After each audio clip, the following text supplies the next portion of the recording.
Усе, ким я є, і все, що я маю, з хлібом вином на вівтар складаю.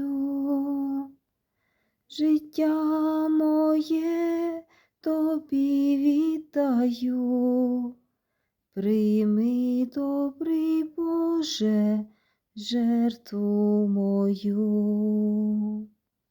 Молитву і працю, і добрі діла, наміри серця і труднощі дня, помилки і вади даю я тобі, турботи, хвороби, радість і біль.